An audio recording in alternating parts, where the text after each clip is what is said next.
Okay. And I'm sorry, you said your name was what again? It was Tierra? Yes. Tierra. Okay. So the case number is 111-238-47.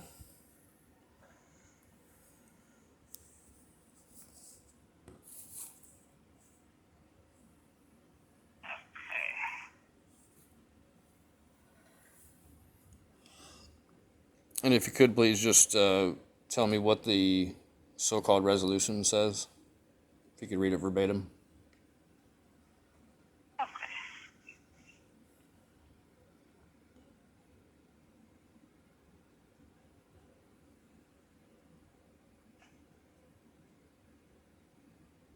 It's pulling up right now. Let's see. Okay.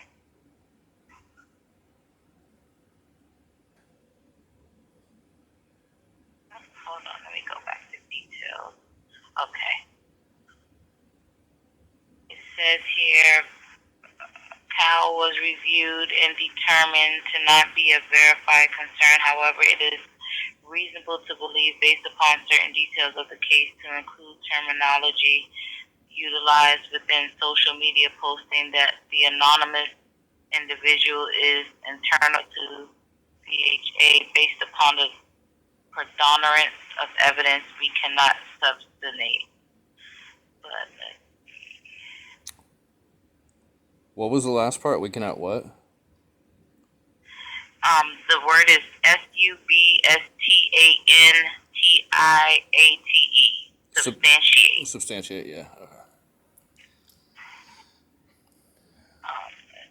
So what that sounds like to me is that they can't verify who it is, but based on the preponderance of evidence that they have determined that it is someone that's internal from within the VA within the VA itself.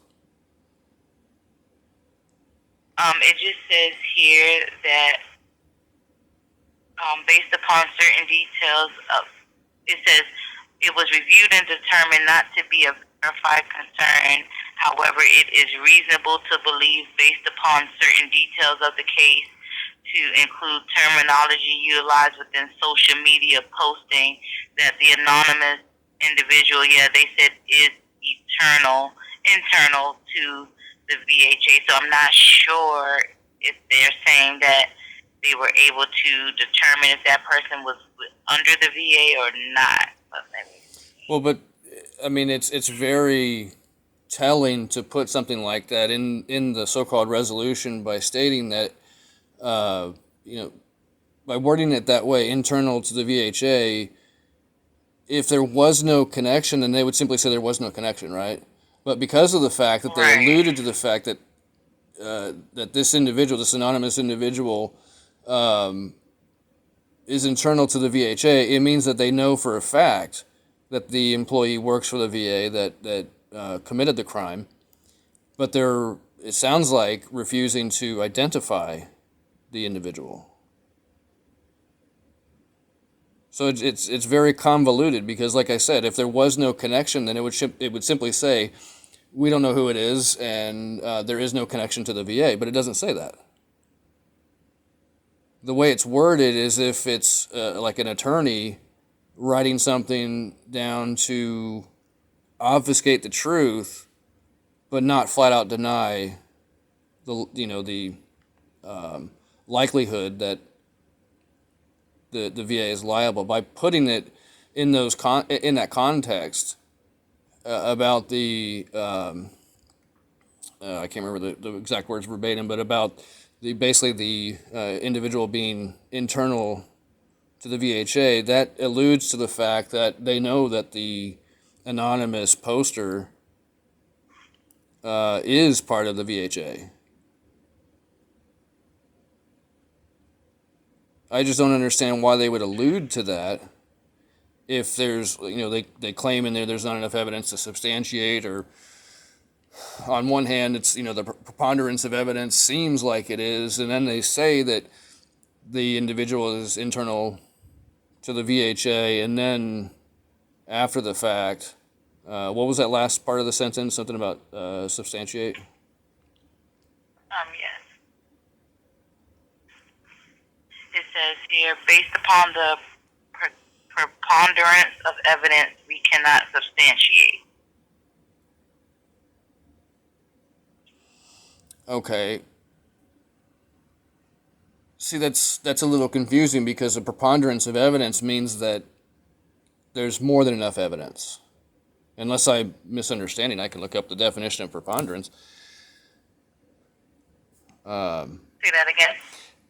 Well, I mean, let me just look up the word preponderance and make sure that my idea of what that word means is accurate, because I'm pretty certain it is. But let me just make sure, just to make sure that I'm not,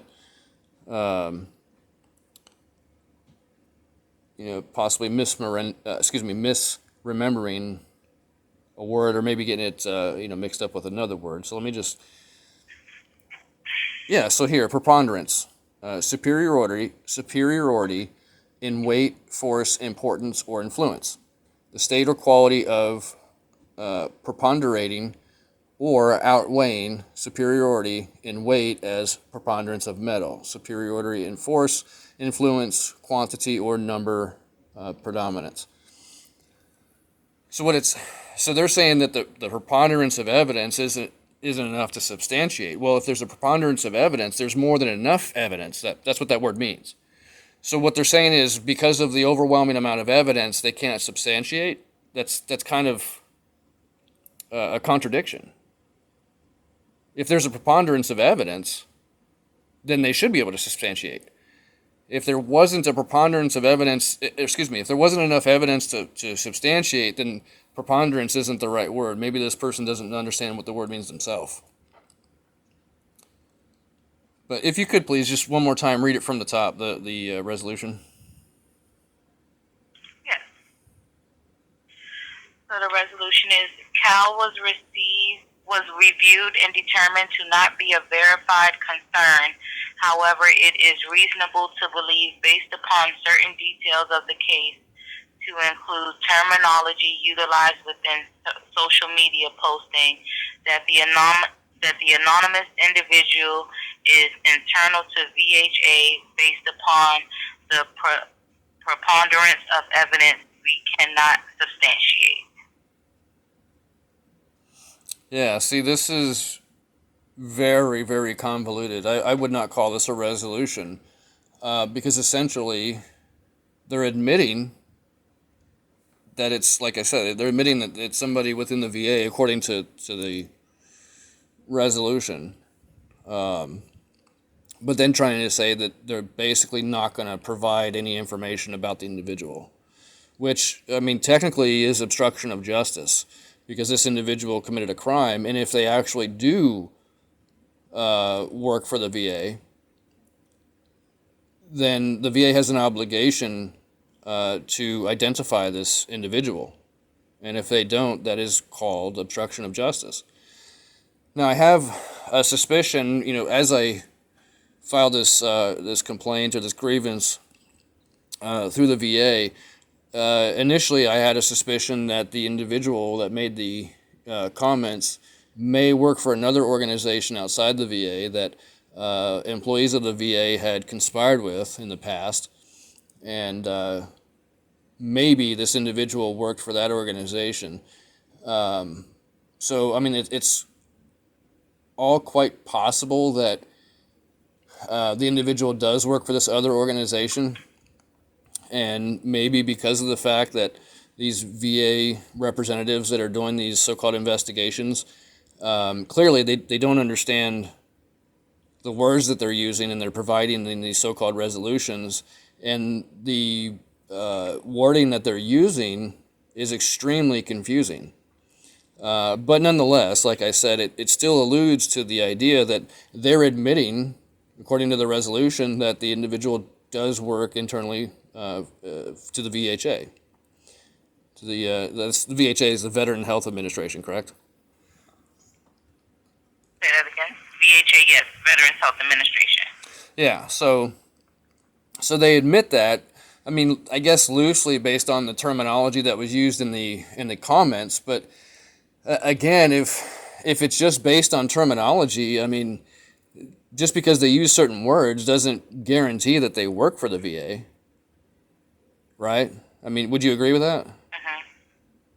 Yeah. Yeah, I mean that just kind of goes without, or should go without saying, but yet this individual that provided this so-called resolution essentially is telling me that even though supposedly they can't substantiate it with the preponderance of evidence, they basically did by telling me in the resolution that the individual is internal to the VHA. So, yeah, we have a serious problem here. This is obstruction of justice because I need to hold this individual liable for their actions and, excuse me, hold them accountable rather for their actions. And if the VA hotline through whomever, are you able to identify who provided this so-called resolution? Let me see here if they have a name or a person's contact information.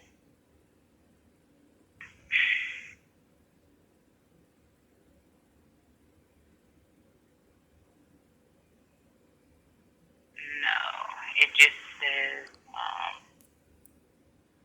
no, it doesn't give any name. And let me see in the past card and or related note. Well, isn't that convenient? We have no way to even hold the individual accountable that provided this hot mess of a so-called resolution. So apparently, we can't even figure out who it is to be able to, maybe coach them on how to use proper English. Yeah, no, there's no name or of a person. And sometimes it is listed, but I'm not sure why it's not. Well, I could take a wild guess Sometimes why. they do, and See, people that have nothing to hide have no problem identifying themselves, especially when they're working in a capacity where they're required to identify themselves. Now, last time I checked with these complaints, and I can double check again, but last time I checked, they're required to identify themselves. The individual is required to identify themselves, so that way there's a paper trail of who's providing this so-called information. So, as far as I'm concerned, what you just told me could be all a complete lie. I mean, you could have just made it up for all I know. I'm not saying that you did, but I'm just saying you could have, because I have no way to substantiate what you're telling me now. There's no evidence because there's nobody listed as a point of contact. There's nobody listed that identified themselves as the one providing this so-called resolution. So, I mean, this so-called resolution could have been pulled out of thin air by who knows.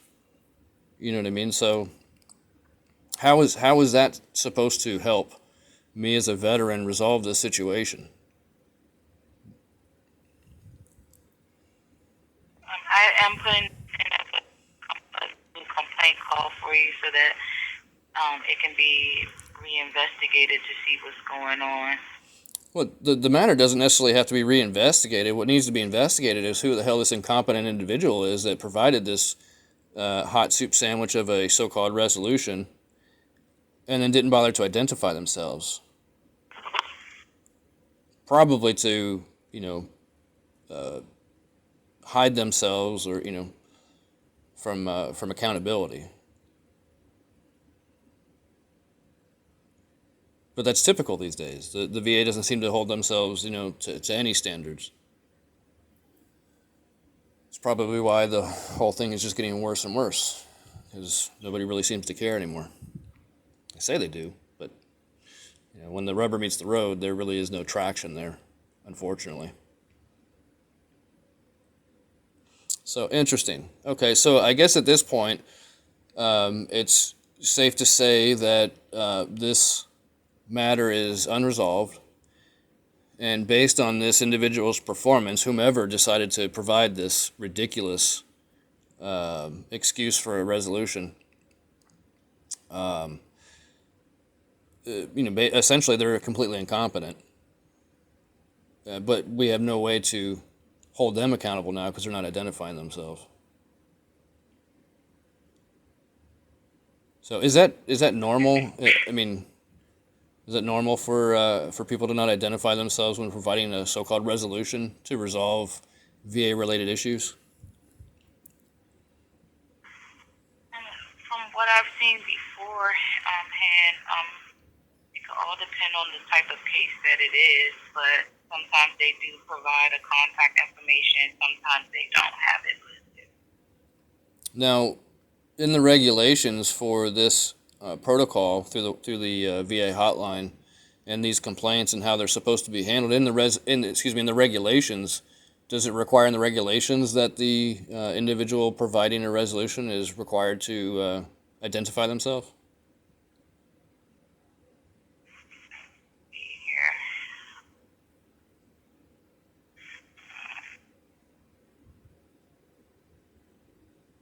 Because see, once we just put in the call, so once we route it in, we don't see any other information outside of whatever they just post.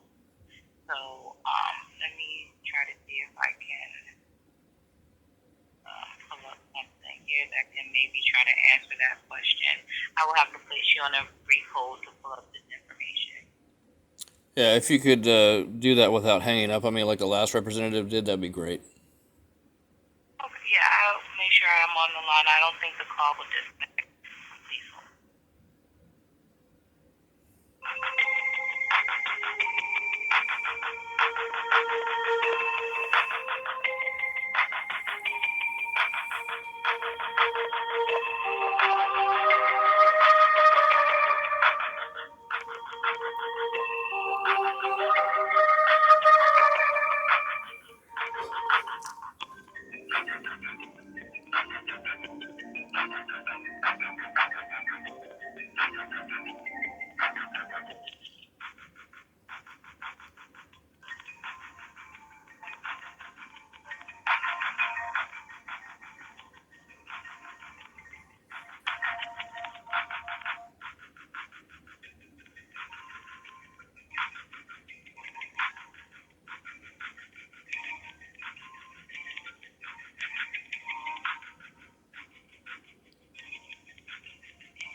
Thank you so much for holding. Yep. So I wasn't able to find anything, but yeah, just based off of what I've seen, I'm not sure. It's just sometimes there's a resolution, a contact point of contact for a resolution. Sometimes there's not. I'm just not sure um, when they don't have the point of contact listed, why it's not listed. Okay, so are there not regulations that essentially regulate this whole process?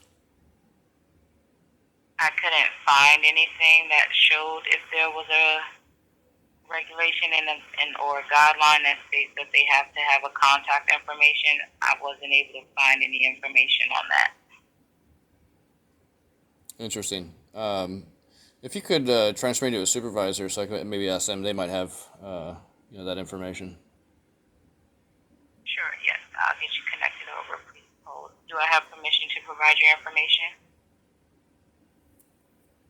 What do you mean? Hello. Like, if they ask me for your first and last name information for verification, do I have permission to provide that information? Well, it's all internal for the VA hotline. You're not reaching out to a different organization, are you? No, I'm reaching out to the supervisor line. Right. But if they ask for your because your information may not pull up when I transfer over. So if they ask, do I have permission to provide that information? Right. No, I get what you're saying, but what I'm referring to is you don't need to ask permission for someone if it's internal. to a supervisor or to a colleague, and Well, you're trying to get yeah, assistance. for our policy, it is. It is. We do have to ask permission. And where does it say that? Which policies does it state that in? That's for us. For an agent, we have to ask for the information. We have to ask for verification, for permission to verify, or for information to provide the veterans information. We do Okay. have to ask. Okay. Well, you mentioned a second ago about there being a policy that requires that, and I'm asking what policy is that I can look up? You can look it up under.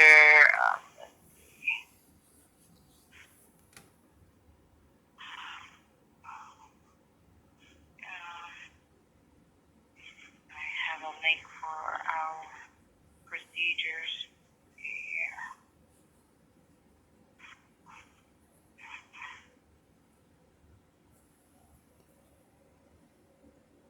I mean, unless it was just something that you were told, and there is no official policy. Well, that it's you're a aware of. procedure that we have in place.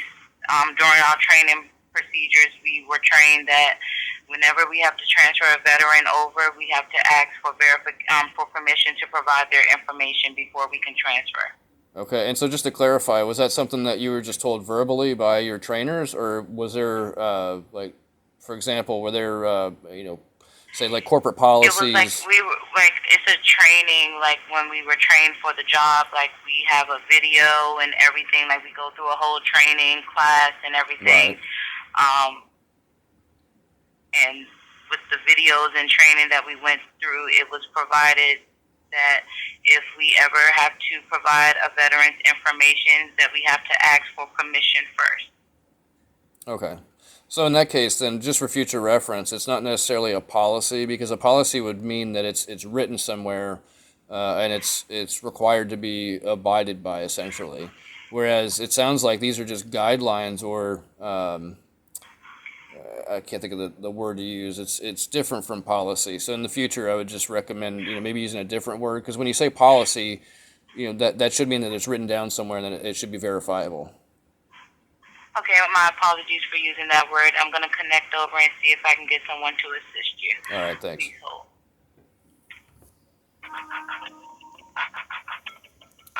So on one hand, they're not aware of any policy or regulations on point of contact information, but then all of a sudden there's a policy for them to ask to release information. Ironic. Very ironic.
so much for holding, Brandon. I am getting ready. I found a supervisor for you, and I am getting ready to connect you over to him. Just give me one quick second, and I'll be getting him right over to you. Okay? Thank you, Tiara. You're welcome. Please hold.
Thank you for holding, Brandon. I have Supervisor Dave on the line, and he can further assist you from here. Thanks, Tiara. You're welcome. I hope you both enjoy the rest of the day and have a great rest of the week. You do the same. Thank you. Hi, Dave. It's Dave. I'm a supervisor with the VA hotline. Thank you for calling the hotline. What can we do to help you now today? Did Tiara explain the situation at all? She just basically told me that you had a case that was closed and that you weren't satisfied with the fact that it was closed. My understanding is, from what she told me, it has to do with an anonymous person on YouTube that was making some disparaging comments. Is that correct? Well, that's what the case is about. Yeah, I'm not quite sure where she got Right. the idea about me being unhappy about the case being closed, because I never really discussed that. The reason for my asking for a supervisor was we were talking about the whether or not it's required for the individuals investigating these complaints to provide point of contact information or their information to identify whom actually investigated the matter and whom provided the so-called resolution. So I was asking Tiara if there's any regulations or policies that require a point of contact to be given, or at least identifiable information for the individual providing the resolution, because after all, I would think that would be proper and professional for someone that's supposedly investigating a matter, especially a crime like this, and to not identify themselves and to provide the type of so-called resolution that they did. It's a little confusing, and so I guess they didn't bother identifying themselves, so that way, I guess I could not find any clarity about what they meant in this resolution. Did you read the resolution? I'm looking for it right now. Hold on.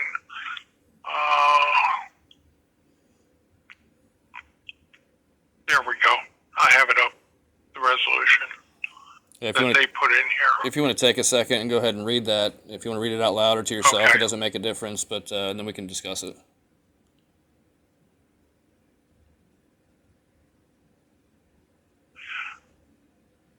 Yeah, I'm not sure that I understand some of what's in here either. And again, we're simply an intake center, and the concern gets passed over to the VA. We do not have any investigatory or responsibility that we can hold the other party accountable for what they do or don't do. We're simply limited to putting the complaint in the system and passing it to the VA for action. And you're right, in this particular case, there is no there is nothing to indicate who put this in here. What I'm concerned about is how confusing it is.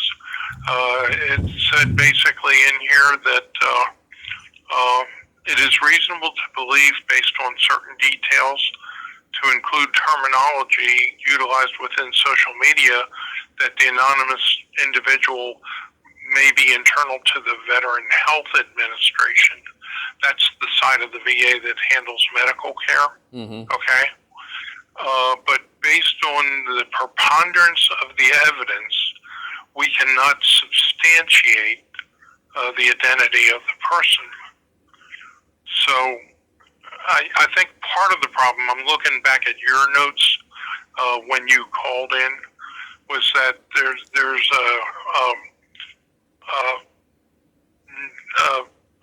sign that's used on YouTube, Hawkins K 2K4, but Yeah. we would not have any knowledge of that in the VA, and that's probably where they ran into a wall.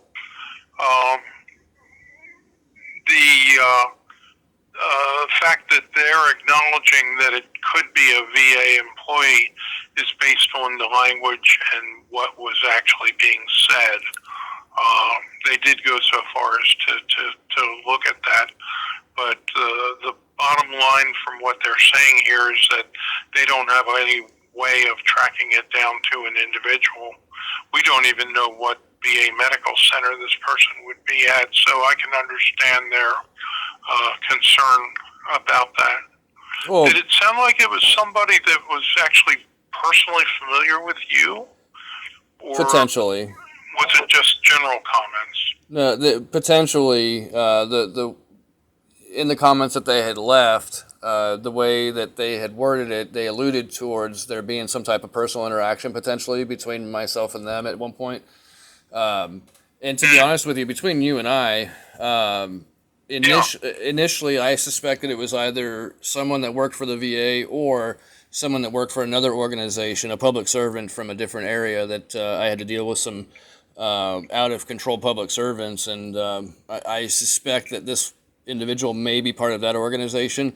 But due to the fact that the individual posted the comment on a recording of a VA hotline conversation, either tells me that it was because it was common to them, maybe because they do work for the VA and that's why they chose to post it there, or if they do work for this other organization, maybe they posted it there to confuse me a little bit, to lead me to think that it was somebody that worked for the VA, to kind of throw me off. And so it just shows a little bit more of the maliciousness. But I mean, at any rate, based on the resolution that was provided by the unknown VA representative Person. yeah Right. See, what's confusing to me is that if there is no evidence at all that this individual works for the VA, then why allude to the idea that they do work for the VA, right? If there is no connection other than the fact that they use some language that seems similar, that's not really a connection. That's no proof that they're an employee, but yet this individual that provided the resolution, the so-called resolution anyway, alluded to the idea that they do work for the VA. So either they said that the exact words were based on certain details, including some of the terminology that you provided, okay, within the social media posting, and it sounds like they probably actually looked they found the posting and looked at it, that the anonymous individual could be internal to the Veteran Health Administration, the side of the VA that handles the medical side. But based on the preponderance of the evidence, they can't substantiate who that person is. But they didn't use the word could, did they, when they were referring to the individual that made the comments being internal to the VHA? If I remember correctly, if you could just reread that portion. Right. Let me read that sentence. Okay. It was determined not to be a verifiable concern. However, it is reasonable to believe, based on certain details of the case, to include terminology utilized within social media posting, that the anonymous individual is internal to the Veteran Health Administration. Based upon the preponderance of the evidence, we cannot substantiate who that is. Right. So based on what they wrote, they didn't write could be part of the VHA. They wrote is part of the VHA. Those are two different things. Right. So when they write that, based on the language being used, that the anonymous commenter is part of the VHA, that means that one of two things. Either they don't know and they're making stuff up, which quite possibly be the case, because, I mean, when you look up the definition of the word preponderance, apparently they've gotten some words mixed up. And if you have a preponderance of evidence, then it would be very easy to substantiate. If there's a lack of evidence, then that would make it difficult to substantiate. So apparently they may have gotten confused a little bit. That's probably what they meant to say, I'll bet. Well, it's these people that like to use big words but don't know what they mean. It's just, I understand that. Yeah, it's all too common these days. But when they're putting a resolution note in from the VA, there's no requirement that they put identifying information in or things like that. What they're basically doing is doing just a short closure statement in case the veteran calls back that we can provide them. Okay. And that's really all there is to it. Well, now, right, but hold on a like second. It's a case where you could have been slandered or perhaps Well, it's defamation. I mean, from defamation of my character. perspective, yeah, it's defamation of character by way of libel, because they wrote the comments publicly, so it's in writing for everyone to see, and that would fall under, at least according to the definitions, the accepted definitions of the term libel. That from my perspective, it would seem that it would fall under that category, if you will. So, and that in fact is a crime. Not to mention the fact that they went out of their way to search me out on social media to harass me with their own opinions of me and my character. It's one thing for them to have their personal opinions of my character. I don't care what people think, but when they start, writing this down for everyone to see to try to disparage my character, to make other people that read these comments, question my character, and then of course, See, now, go ahead.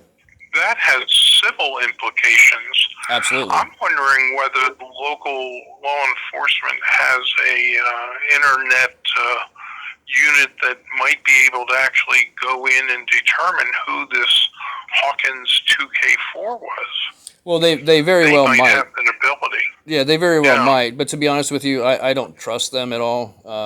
I don't trust that they would even handle this appropriately. So I have the means to handle this, and it's just a matter of filing the matter in court and issuing a subpoena to YouTube, essentially, or Alphabet, the parent company, to provide the identity of the Find out commenter. who it is. Yeah. Right. Yeah, I so- understand. So I mean, I'm more than willing to go through that process, but I figured I would go through this process first, just to maybe determine whether or not it is a VA representative that did make the comment. Because like I said before, or earlier in the conversation, at the beginning, Yeah.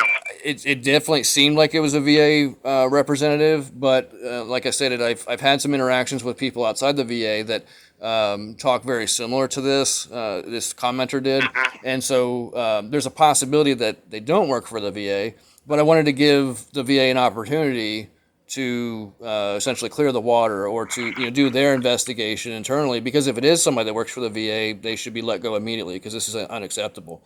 Yeah. But If ultimately, we had a name and if we had a facility, that would be a lot easier for them to track down. But you don't have that on something like YouTube. oh right, They're not going to admit where they're coming from.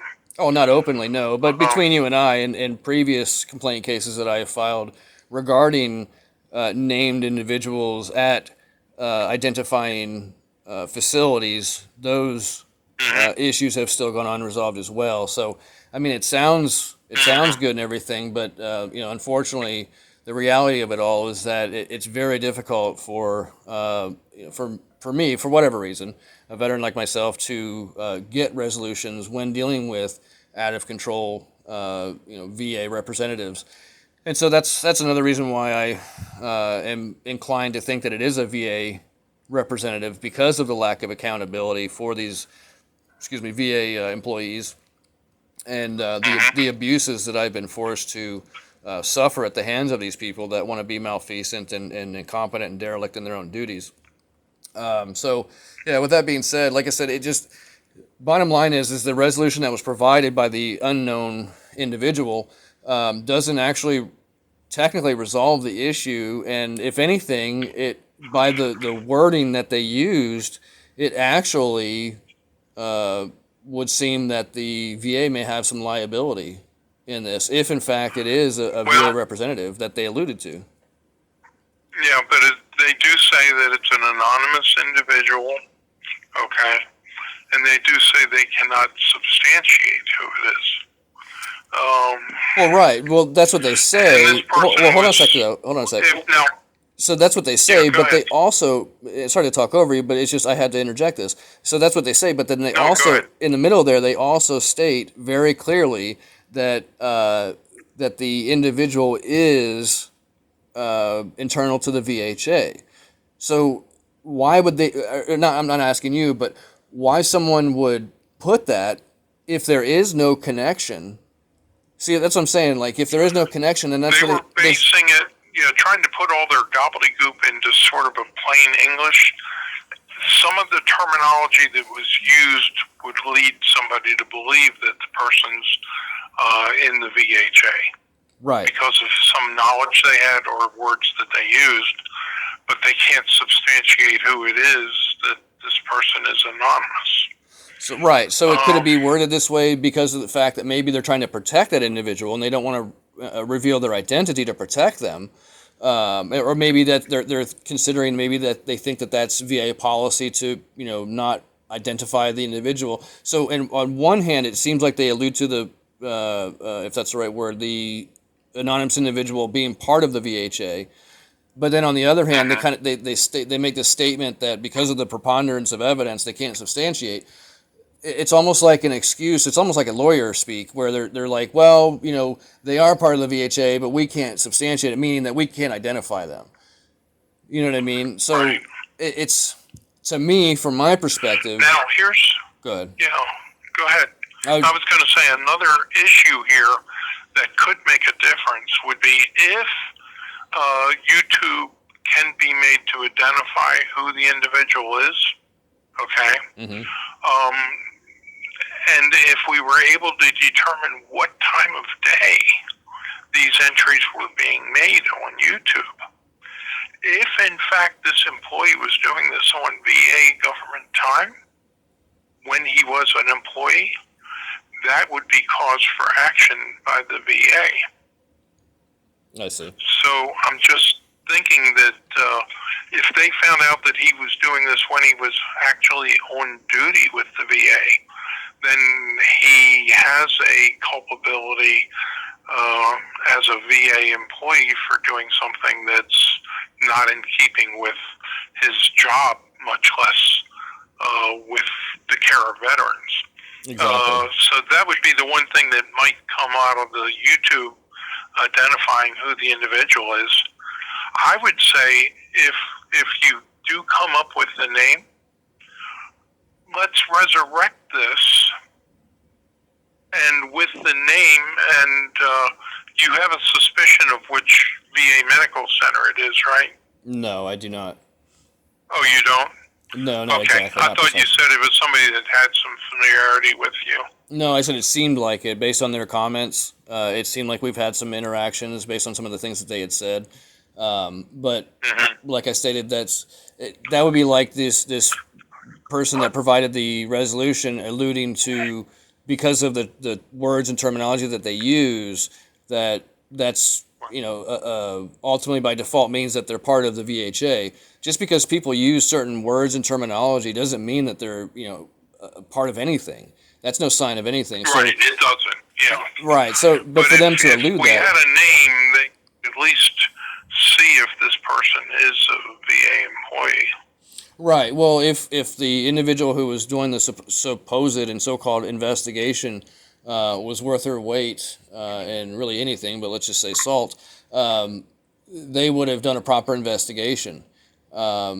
Based on what it seems is that, okay, they read the comments, they looked at the name that was given, the moniker or what have you, the pseudonym, if you will, that was given by the commenter on the postings, and that's on the channel that they're commenting from on YouTube.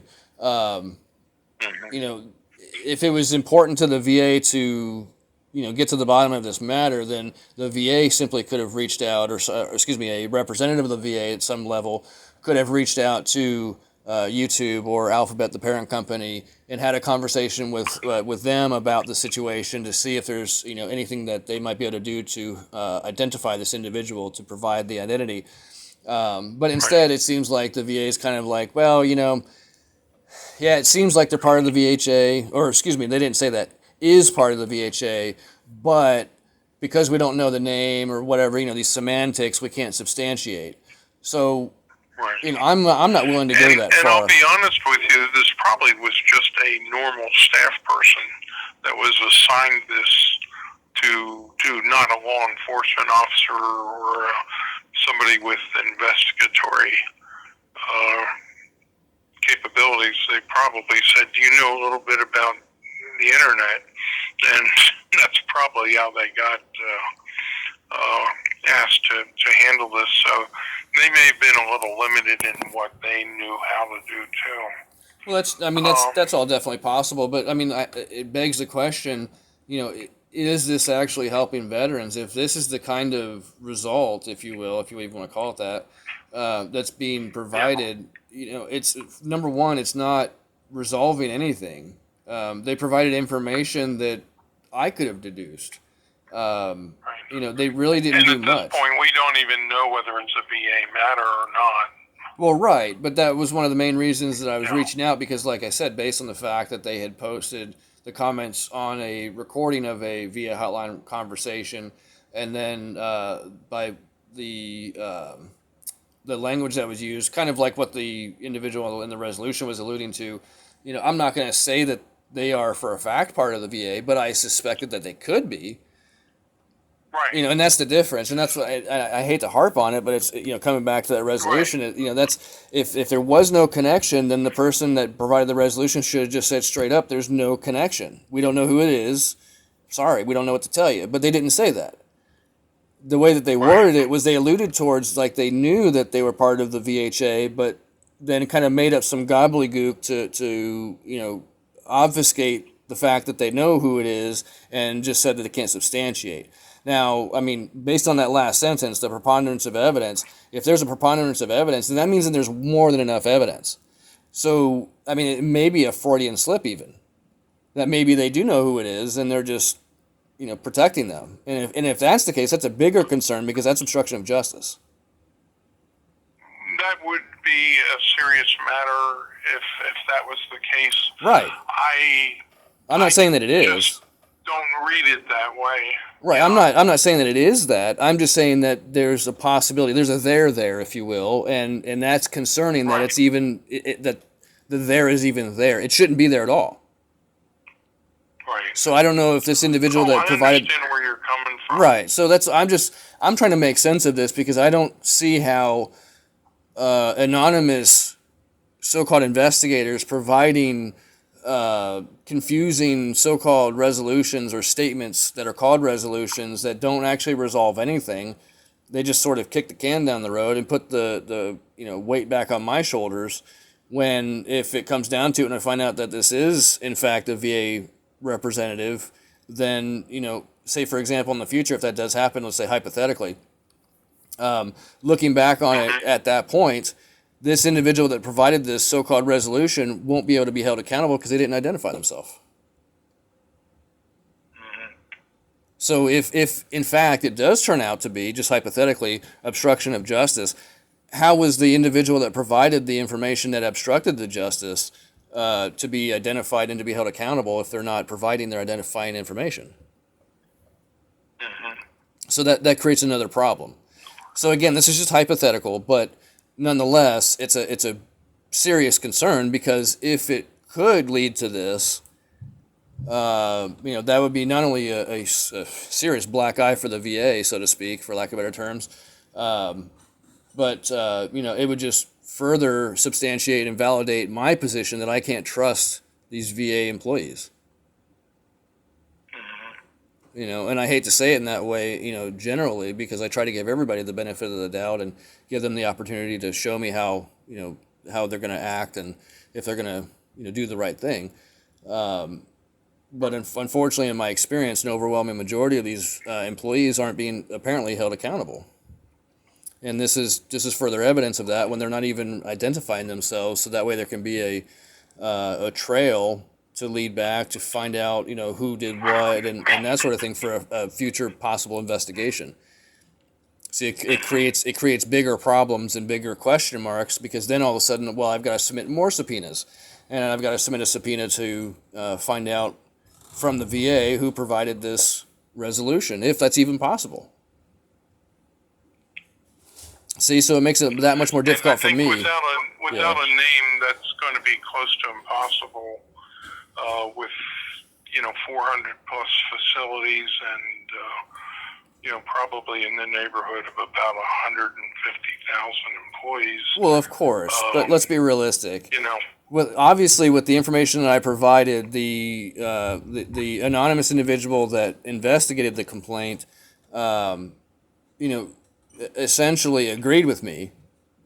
So if there's enough evidence to support that the anonymous commenter does work for the VHA, then at some point they should have an obligation to do some more investigating, right? Or pass it off to another office or group of people, committee, whatever you want to call them, to continue the investigation, or maybe even law enforcement at that matter, because once anybody from the VA becomes aware of a crime being committed, there's an obligation to report that. So if this individual isn't, well, in fact, if it did get to that point, well, it is. VA does have federal police, law enforcement people actually assigned to every medical center, and they do have people that could investigate further if they, right. And that's where an investigation would be done if it could be identified who this person was. Well, right, but wouldn't you think that would be proper in this situation, because it is a crime, to slander someone's name? It's causing loss, harm, and injury to someone else, by defaming my character, and so I mean that establishes the crime in and of itself. So there is no question whether or not a crime is committed. I don't know whether that would or not. I don't have the technical or legal background to make that determination. I'm not asking you to. I'm making a determination because I'm the one that was. I'm wondering whether local law enforcement could give you an opinion on that. Well, they may or may not. They may just tell me they're too busy, kind of like this anonymous individual that supposedly investigated this situation and left this gobbledygook of a resolution. So you see what I'm saying, though? Like, ultimately, we have to ask ourselves, or I have to ask myself, really, how is it that the VA hotline is helping veterans get issues resolved, especially when they're related to the VA? And in this case, it very well may be related to the VA. I mean, the investigator even alluded to the fact that it sounds like that the individual is part of the VHA. So if they suspect that the individual is part of the VHA, then they have an obligation to find out who that person is. And if there's a law enforcement arm of the VA that can assist in that, then they should have passed it off to the law enforcement section or department or whatever of the VA to continue the investigation. If they knew which medical center was involved. That's the problem. Right, but see, now we're talking in circles. To go to the enforcement police, we'd have to know, the enforcement arm would have to know where. I'm just thinking through, some right. of the logic that you're expressing here. Well, and I'm doing the same, vice versa. But using that logic, I mean, you mentioned rather, local law enforcement having the ability to identify this individual, or they may have that ability. Well, I would certainly think that the federal police, as you call it, the VA police, would have that ability as well, right? See, I wouldn't think so because they're not dealing with cybercrime and those types of issues. They're Really? dealing more with safety of individuals and protecting the facility against threats. Well, So well, I hang on a don't know second, that they though. would have I don't know that they would have a cyber enforcement capability to do that. Whereas I think the local law enforcement, because they're dealing with this on a more frequent basis, could possibly. It'd be at least worth asking the question. Well, no, I agree with you, but I Or just find it. Or else go your other route of trying to get the information from YouTube. And if this is actually involving defamation of character and things like that, maybe YouTube can even shut this person totally down for the future too. Well, they may be able Just to. totally lock them out. But see that brings up another good point. With all of this stuff, going on in the last couple of years with the COVID stuff, coronavirus, and all that. I mean, if what you're saying is true, then how did the federal government censor all of these people that were talking about the coronavirus and COVID-19 and the potential hazards of the experimental injections and that sort of thing? See, they were able to censor social media creators, content creators, based on that information. So obviously there's something there that they have a mechanism to be able to either hold people accountable on social media that maybe as they say, providing misinformation or what have you or whatever. There's obviously that outlet. But that may be like somebody in Homeland Security, or it could be somebody that's in public health realm. Right. That, but don't you think that would be important? That. But don't you think that would be an important thing for an investigator to consider or to look into? But I don't think this was done by an investigator, to be honest with you. I think it was done by a staffer. Okay, so then in an office.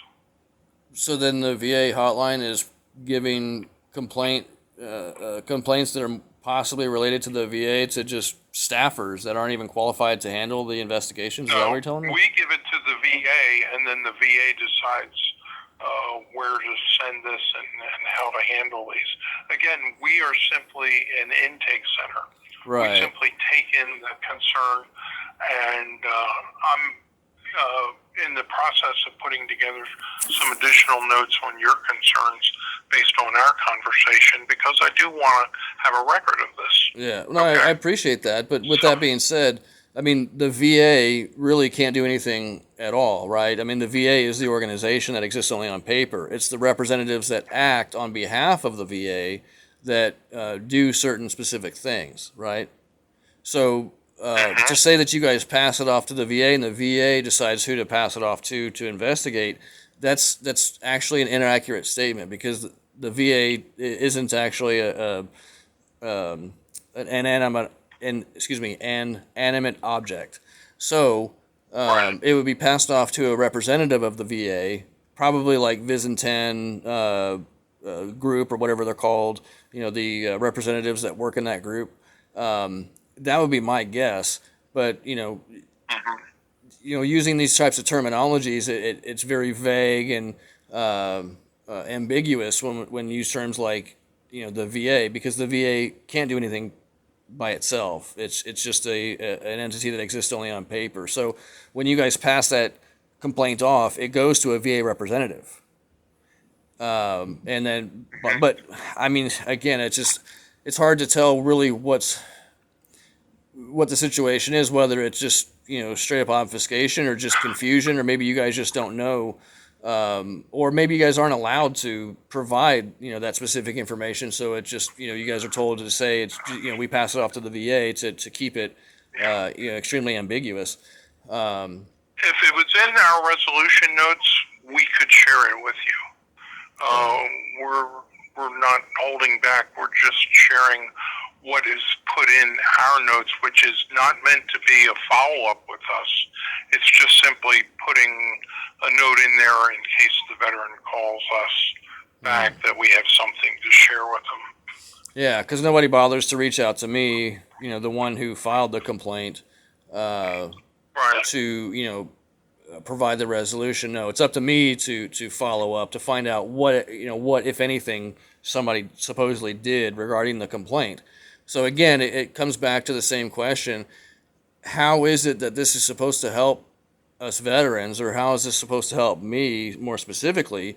If this is the kind of the status quo, this is the kind of regular experience that I have with the VA hotline, where I think that's a great question. And if you do have a situation with a specific problem, medical problem, or even a benefit problem, we usually do get a fair number of those satisfactorily resolved. And if you're not happy with the results on that, we actually encourage people to come back and escalate the concern with a new, case that they're not satisfied. Right. And that's in essence what I'm doing here. Is I'm going on record that you're not satisfied with the results. As a matter of fact, what I'm putting in here is that you question whether a qualified individual investigated this concern to have stated that a VA employee may have been involved, and then state that the person is anonymous. Yeah. This whole thing is just, it's very telling. But ultimately, I understand your frustration. Well, it's not really frustration. I'm trying to comprehend what's the purpose for all this, because it would seem that if with these issues that I've been dealing, or let me rephrase that, with these incompetent and derelict VA representatives that I've been dealing with and I've had to file complaints against, going unresolved on a regular basis, it causes me to question if the organization, if the VA hotline isn't effective or productive in providing actual resolutions, then that's a serious concern, and that means that it's essentially a waste of funds and resources, a waste of funding. So, when you mention that, well, hang on a second.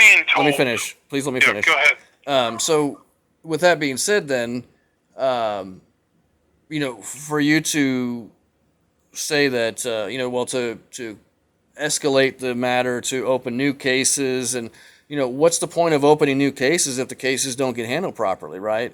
So, and I don't expect you to answer that. It's kind of a rhetorical question. Unfortunately, that's what we're limited to as an intake center. Right. But with that being said, our whole function is we can open a case and send it to the VA.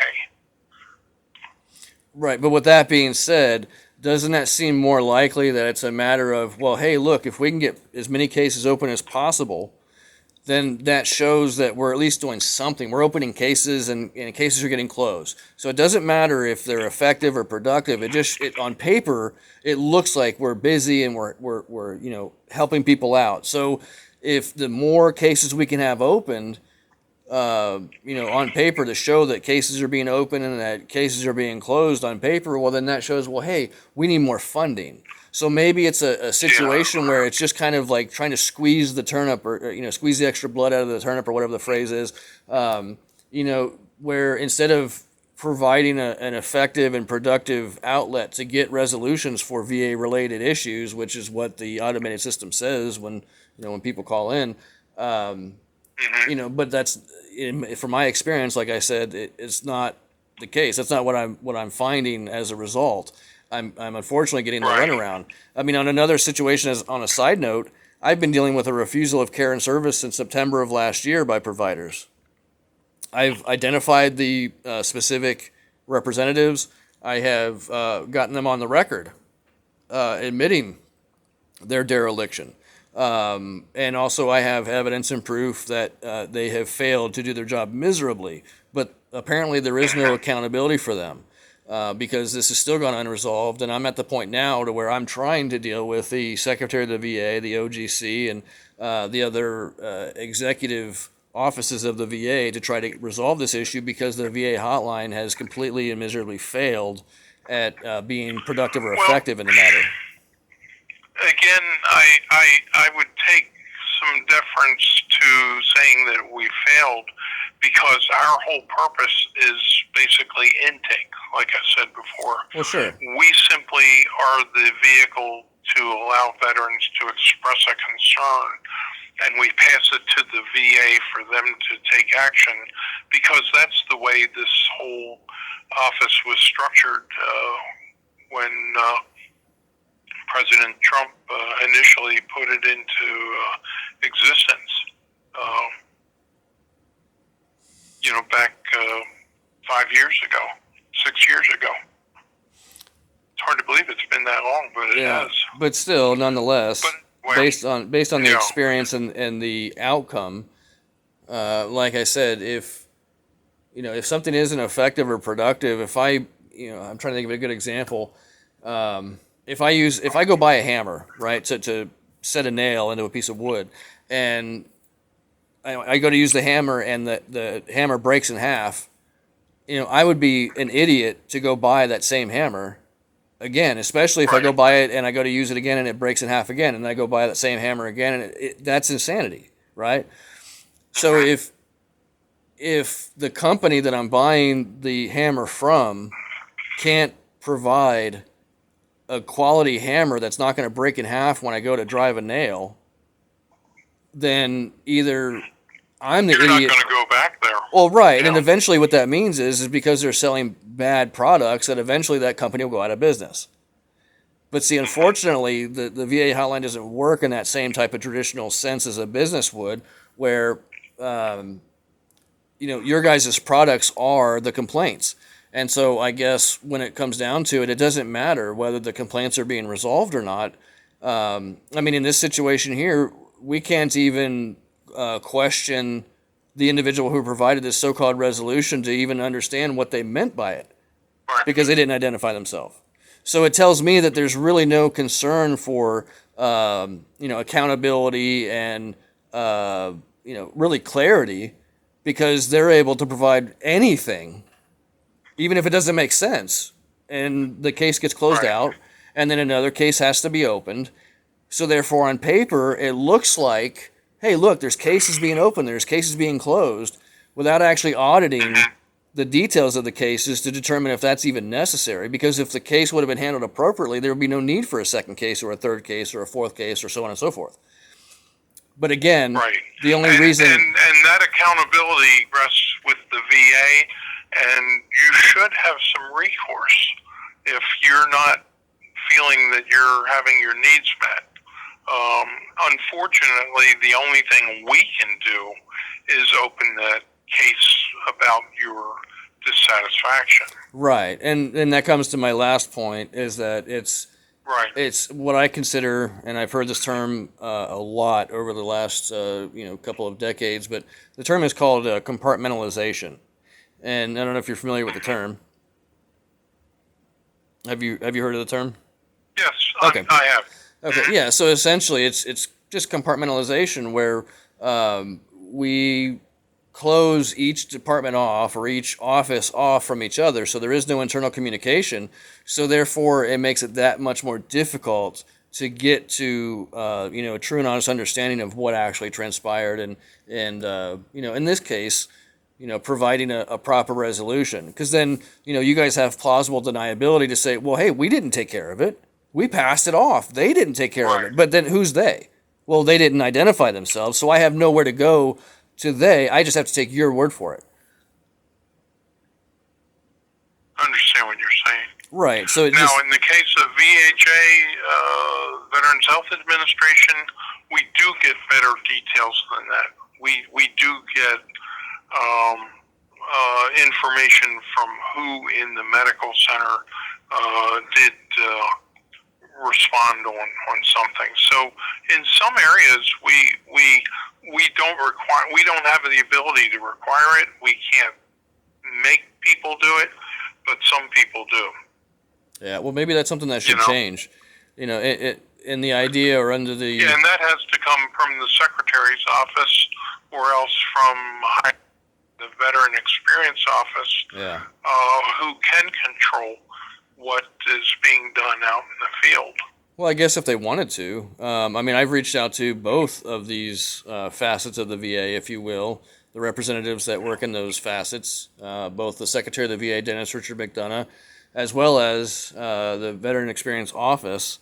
To be specific, Lori Clemens, who claims to be part of VISN 10 and one of the patient advocates for the Chillicothe, Ohio VA, which I didn't realize that was possible for them to work in both groups like that. But anyways, I've reached out to both of them regarding not this most recent situation, the case that we've been talking about on this phone call, but the case that I mentioned about the refusal of care and service. Not only did I reach out verbally multiple times, but through email, as well as I sent a physical mailing to the Secretary of the VA, Dennis Richard McDonough, regarding all this, because I wasn't able to get a resolution that was acceptable. It's not even that I feel is right. It's just an acceptable resolution that holds these people accountable and essentially forces them to provide the services that they're required to provide. So I sent out a physical mailing to the Secretary of the VA back in March, on March 3rd of this year, and he received it March 9th, but then apparently he's so incompetent that he lost the mailing. This is what I was told. So, so I guess... I'm sorry that happened. No, I appreciate the sentiment, but I guess with that being said, the reason why I bring it up, if Dennis Richard McDonough can't even manage his mail and, address serious, egregious situations that are, that VA representatives are perpetrating on veterans like myself, or even potentially for that matter, then, how could they even possibly handle this other stuff or take care of it as you were talking about? So it just, again, to me, it seems very much like compartmentalization to obfuscate and to, really, I think ultimately prevent any real accountability or real true resolution for us veterans. Now, I tried to put this into some plain English words, but here's what I've added to the case notes that I think reflect, in summary, what you're saying. Okay. And that is, I put in here, the veteran feels that it has not been effective to file complaints with the VA hotline because the hotline has no accountability for assuring that cases are actually resolved. The veteran would like to know who holds the VA accountable. That's the bottom line, I think, is that you want to know who does hold the VA accountable.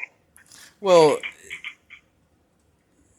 not really, because the VA, the organization itself, I guess in a sense it could be held accountable, but again, it's just an entity existing only on paper. It's not an animate object. It's not a being. It's not a spirit-filled being. So I guess how about instead who holds the employees of the VA accountable? That's much better. That's much better. Would that be more accurate? Yeah, okay. Much better.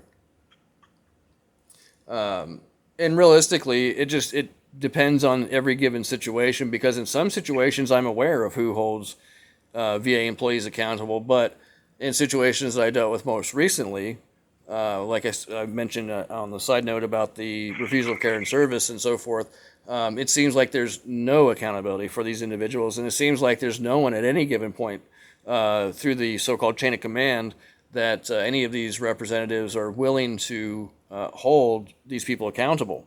Even as far as the OGC, the Office of General Counsel, at one point the matter was passed off into them, and again, this is just some side information just for your knowledge. So it was passed off to the OGC. Well, in the resolutions that they provided, they refused to identify, the individual that was providing the resolutions from the OGC refused to identify themselves. So then I had to file another complaint requiring that the individual provide their point of contact information, a name, a phone number, and a mailing address. They didn't even bother doing that. Right. They took almost 2 months, entirely almost 2 months, and didn't even provide their point of contact information. So, I mean, it's really is. It's almost like a slap in the face. Yeah. The extreme lack of accountability from within the VA with their own representatives, either being derelict in their duties or just being flat out incompetent and not being able to handle the responsibilities. And so, ultimately, my goal here, my intention is not to create any kind of problems or anything like that. I'm attempting to resolve these issues. But unfortunately, because I can only presume the lack of accountability, I keep having more and more situations arise where I've got to hold these people accountable, or at least attempt to. I feel obligated to, because I don't want to be treated that way, and I certainly don't want any other veteran to be treated that way. So I would only hope that, you all would have that same sentiment, but, if you all are in a position working for this organization, the VA Hotline, and it's set up in a way that, doesn't necessarily guarantee that the resolutions are going to be resolved appropriately, and it really seems to be about a numbers game where it's, let's just open as many cases as we possibly can, because then it may look like we're busy. So then we can maybe get a funding increase. Our metrics are a lot more sophisticated than that. Okay. And we actually have ways of tracking patterns of facilities or types of problems and different things like that. And the upper levels of the VA are briefed by the Veteran Experience Office on some of these patterns when they occur. And that's how they primarily do get VHA or the VBA involved in big picture resolution of problems, is by showing them patterns. I don't want to bore you with giving you examples, but there are some cases where this has worked very effectively. I don't think it helps you in your case here. I really don't. Yeah, unfortunately, no, and I agree with you. And yeah, but I mean, to be honest with you, and I'm not trying to be pejorative towards you, but unfortunately, I have to take your word for it, because I don't have any evidence to support that at all. Understand. So, and the only thing I can give you is my integrity in having worked here for going on 6 years now, and that as a veteran myself, I will not violate the trust of the veterans that I'm serving here by somehow making something up or telling them something that is false. I would not do that. Yeah, well, I mean, it doesn't sound like you would do that intentionally, and I greatly appreciate that. But just keep in mind that at times, people can be deceived, especially when there's motivation. If people, really need a job, they really need that paycheck. There are certain motivating factors that can cause people to overlook certain things, and I would just encourage you to, maybe take a good long look in the mirror and just, make sure that what you're doing is beneficial to us veterans. I mean, after all, being a veteran yourself, you of all people should know the types of things that us veterans go through, especially when dealing with the VA. So I would just encourage you to make sure that, in your position there with the VA hotline, make sure that it's really benefiting the veteran community and not just yourself. I mean, of course, you got to look out for yourself, but if you're telling me that you're doing this because you want to help veterans and you want to, be part of the change, if you will, I'm kind of, paraphrasing there, or, ad-libbing, if you will. But, if that's your intentions, then I would just encourage you to really take a long, hard look at the organization that you work for, and, is it really effective? And if not, is it able to be changed to be more effective and be more beneficial towards, veterans, which the whole purpose is for anyways. The Department of Veterans Affairs, it's supposed to be there to help veterans. Right. And in situations like in my situations that I've been dealing with and attempting to get resolved through the VA hotline, when I find myself constantly meeting these roadblocks and it most of the time being the VA hotline, where it seems there's a breakdown in communication or a stopping point where I can't go any further because there's a reluctance to provide proper information for accountability. From my perspective, it seems like it's part of the problem, not part of the solution, if you will.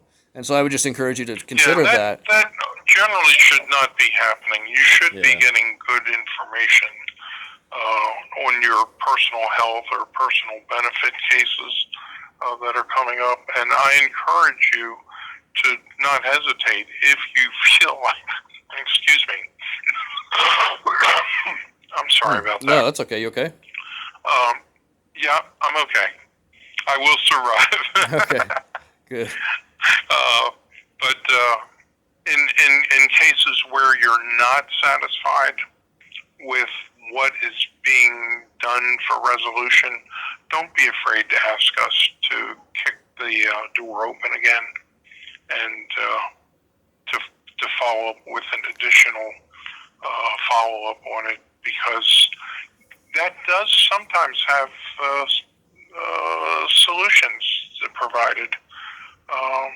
I just had one involving the Board of Veteran Appeals, where on a problem that I presented, the attorney from the Board of Appeals actually came back to me with a personal email and assured me that it was being taken care of. So we do get good things that happen along the way, but I'm the first one to admit we're not perfect, and I'm being told we're getting somewhere around a 72% effective resolution rate. That means 30% of the time the cases aren't being resolved satisfactorily, but I think we've got to just continue to do our best, which is putting the accuracy of the veterans' concerns down. Like the lady that you talked to, our agent, before you talked to me. Yeah. She specifically went ahead and put in here your feelings about obstruction of justice. And, she actually literally did put that in the comments to try to give you some credibility. Interesting. Okay? No, I appreciate you letting me know So- that. And actually, real quick, before I let you go, I'm going to wrap up the call here pretty Yeah. soon, but I've got one more question. As I was talking to you on the phone, I had gotten a notification from my email, and it looks like there was another complaint case that was opened, unbeknownst to me. I don't know Yeah, if... that's what she did. Was she opened the complaint and basically started out with the fact that you were concerned about the resolution of the previous case, and that you wanted to see further investigation, and that you did not agree with and were confused by the wording that the previous case resolution had in it. I mean, she was very clear and concise with, I think, expressing some of the things that you had expressed with her, and that's why I didn't have to go back and repeat a lot of that.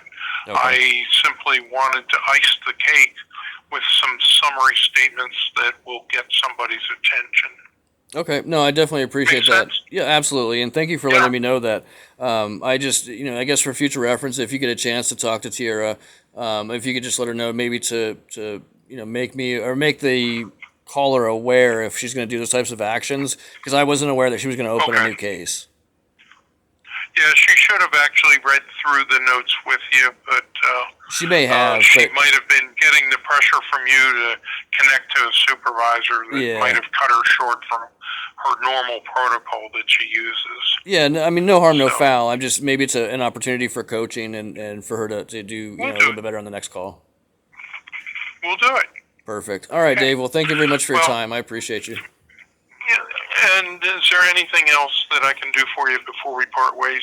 No, you've been great. Thank you for your time. Thank you for your service. And again, I just encourage you to take a good, long, hard look at the situation that you're dealing with, and determine for yourself, is it really something that's beneficial to us veterans, or is there something else you might be able to do that could provide more help to the veteran community? Very good. And I do appreciate the sacrifices that you made to serve our nation yourself. I Thank don't you. take that lightly. Thank you. Thank you. Take care. Have a great day. Okay. Thank you for calling the VA hotline. Good night. Yeah, bye.